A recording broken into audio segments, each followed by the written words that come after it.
What's up, everybody? It's your boy Melvin here for another classic review. And today I'm reviewing the fourth stop motion film by Laika, Kubo and the Two Strings. Released on August 19th of 2016. And damn, this is a good movie, I tell you what. But let me tell you why. Before we begin, did you subscribe? Did you hit the bell? If so, are you running away from your relatives because they are gods and you don't want to be one? If so, you better hide good because you don't mess with the GOD. As said by B. Arthur. Sorry.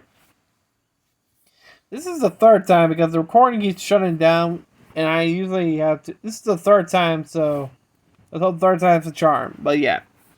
Kubo and the Two Strings was the fourth film by Laika and was directed by Travis Knight in his feature directorial debut. Written by Mark Hames and Chris Miller. It stars the voice roles of Charles Theron, Art Parkinson, Ralph Fiennes, George Takei, Kara Hiroki Tagawa, Brenda Vaccaro, Rudy Mara, and Matthew McConaughey. Which the film revolves around Kubo, a young boy who wields a magical shamisen, a Japanese string instrument, whose left eye was stolen during infancy, accompanied by an Avromatic snow monkey, and Beetle. He must embark a quest to defeat his mother's evil twin sisters, and his power-hungry grandfather, the Moon King, who was responsible for stealing his left eye. Laika production designer Shannon Tyndall pitched the idea to Travis Knight about a stop-motion film based on samurais. By December 2014, Laika announced that Kubo and the Two Strings would be released in August of 2016, with Knight to direct and produce the project. As well as the voice casting announcement, his enthusiastic about the project by owing partly his affinity towards both the epic fantasy genre as well as Japanese culture in general. Despite the studio never ventured into the genre before, the stop-motion animation was inspired by Japanese media such as ink, wash paint, and origami, among others. Assistance came from 3D printing firm Stratasy, who allowed Laika to use their newest technologies in exchange for feedback on them. According to Knight, sorry I have to keep tab because I think he's trying on his own, I'll be pissed off again. According to Knight, he mentioned that the story of the film was partly inspired by the works of Japanese animator Hayao Miyazaki, Dario Marianelli, who composed the music for Laika's one prior film, returned to compose the film's music score for the second time. The film was premiered at the Melbourne International Film Festival back on August 13th of 2016 and was released by Focus Feature in the United States on August 19th.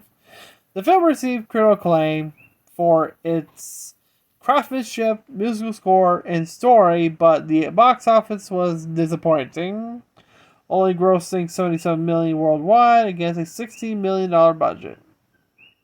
It received criticism for its perceived whitewashing casting choice. The film won the BAFTA award for Best Animated Film and was nominated for the Academy Awards for Best Animated Feature, Best Visual Effects, before becoming the second stop-motion animated film ever to be nominated in the latter category, following 1993's The Nightmare Before Christmas and the first Laika film to be nominated for both. Which, damn, that's quite an honor, isn't it? The development of the film, which of course, the art took inspiration from such Japanese media as ink washing, painting, and origami, among others. The particular Influence came from the ukiyo-e woodblock style, with Laika tend to make the entire film to look and feel as if the moving woodblock print. Yeah. Assistance came from 3D printing from Strategy, who allowed Laika to use their new technology exchange for feedback, which, okay. Because I already mentioned, which I already had to repeat this in case you guys are slow, that the story for the film was partially inspired by the works of Japanese animator Hayao Miyazaki. And here's a fun fact about a certain puppet, which I think you might know which I'm going to talk about. The skeleton monster the team created a giant 16-foot, 4.9 millimeter, 400 pound, 108 kilogram puppet, which Laika claims is the world record holder for the largest stop motion puppet. The idea to make such a massive puppet was born out of fear that individual parts, meant to represent the larger monster, would not work well on screen, interacting with other puppets, resulting the puppet was built in 2 parts, and I think where was I? Sorry. Meant to represent the puppets. The resulting puppets parts and okay. They attached together with magnets. The movement Laika had to design a robot to easily manipulate it. The team at one point purchased an industrial robot from eBay, but found out it would not work with their setup. The small portion of the production was released on YouTube recently. Which, oh boy, this was a big one because the puppet's giant, 16 feet. And you imagine the pain the ass it has to do to try to control that damn thing? Okay, you have a giant 16-foot puppet against the regular size ones, which, yeah, that's a lot of work, I tell you what. And the skeleton one is actually based on the Takayasha the Witch and the skeleton inspected by Utagawa Kuniyoshi, which, of course, that's where the monster came from. The next one I was going to talk about is the waves from the opening scene, where we see the mother carrying a baby Kubo after escaping from her father, the Moon King. That storm effect, damn, the waves and everything. I know this is not CGI, but still, that looks great for that.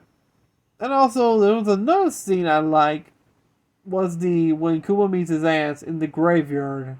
That scene right there looks like a damn horror film, a Japanese ghost horror film, because, come on, the way the ants, when they first appeared, and they called for Kubo, I quote, "Little boy,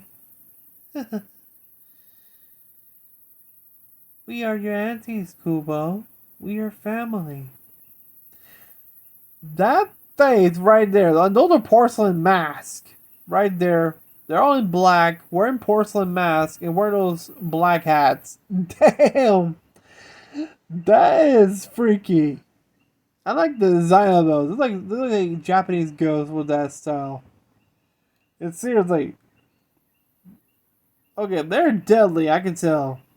When I first saw it. And people say, oh, they had to be deadly. Oh no. Don't mess with the ants because those are twins. Of course, I think the one has to be a bigger problem. Has to be the Moon King when he turns to a dragon during the final battle between him and his grandson Kubo. After he finally got all the armor, the helmet, the sword from the journey, and was left in the village because when the ants arrived to save Kubo during the famed festival, which is a festival that honored their ancestors, which of course Kubo would try to contact his dad but of course past sunset because his mother, who's ill, started losing her memory, explains that If they know how he doesn't come back by sunset, the ants will find him and takes his other eye. Because when the grandpa arrives, the Moon King explains that because he's blind, but it's better way because he rules out eye, he'll be immortal and a god. But of course he refuses. Good.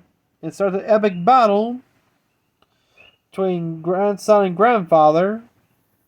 And the Moon King's dragon's eye is actually a Dunkel Liutsu like dragon. Of course, Kubo defeats his grandpa and results stripping him of his power and leaving him a mortal human without any memory. Spurred on by Kubo's stories, the villagers choose compassion and tell him he was a man of many positive traits. Accepting him into the village, Kubo is able to speak to his parents' ghost during the famed bond ceremony. As they watch the deceased villagers' lanterns transform into golden heroines and fly into the spirit world. Which, damn. I like this scene when you finally see his mother and dad right there watching him. That's actually pretty cool. But yeah, I think that would, let me see about the criticism because oh boy, there's a whole mouthful right here. But yeah, I'm going to tell you. Let's see. There's one from Jonathan Pilot of Empire, wrote of the film. Yet another success for stop-motion giant Laika. Boasts big laughs and effective scares in a typical gorgeous anime tale, which of course I agree. Casting criticism. Here's the one. While the film received critical acclaim for its craft and story, it was criticized for perceived whitewashing of the film set in ancient Japan, but features certainly white cast voice cast. George Takei and Kari Hiroki Tagawa were the only two Asian descents and both played minor characters. Ouch. But of course, at the 89th Academy Awards, Kubo and the Two Strings was nominated for 2 awards, Best Anime Feature and Best Visual Effects. And guess what happened? They lost against 2 Disney films, respectively. And guess what those films were? Zootopia and The Jungle Book. Wow. Like I cannot get to break against Disney or DreamWorks because I told you about the other ones and they lost against, let's see, Big Hero 6, How to Train Your Dragon 2. I don't know what the other one was. But I think it was a Disney one or a DreamWorks one, but still. They can't catch a break against the Mouse House. But yeah, I hope they win an Oscar. They actually deserve after the hard work they've done. But yeah, let me know what you think of Kubo and the Two Strings. What was your favorite scene? And were you impressed of the giant skeleton monster puppet? Because hey, come on. Since when you see a giant 16-foot 400, was it 400 pound or 600 pound? Yeah, it's 400 pound. That was right. Let me know in the comments down below. What was your favorite scene? My favorite scene has to be when Kubo meets his ants right in the woods, in the wooded graveyard. Would that be you if you see your ants like that, wearing that porcelain mask, same expression, both of them, because they're twins, yet they're all in black, and they carry scythes and I don't what do you call those type of blades that are you have a chain on them, but still. That is creepy. And plus, they have a fog effect. Look like something from a ghost story. But yeah. Sorry. Sleepy. Remember, this is the 3rd time, so I think it's gonna work. So yeah. But yeah, let me know in the comments down below, and I hope you're ready for the next review. It's gonna be another film called Missing Link, and this one will be a doozy, but that'll be for next Monday. So I hope everybody's doing great. I hope you had a nice Turkey Day yesterday. Same here. And I already saw PETA did their usual ads, which is I gotta find it funny, but seriously, just ignore it. It's a bit one of their comedics. But yeah, let me know what you think of Kubo and the Two Strange. Did you like it? Was it good? If so, let me know in the comments down below. And if you're new to the channel, remember to subscribe, hit the bell, like this video. I'll see you next time. Peace and take care. And also, happy holidays. And remember, try and aim our goal of 1 million subscribers. So yeah.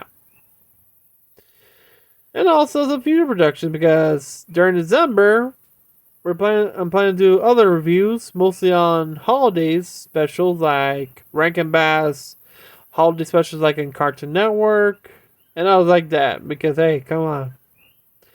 Save it like October. There's always good stuff for the holidays, and you got Rankin Bass and others. So, see ya. Have a great day. Peace.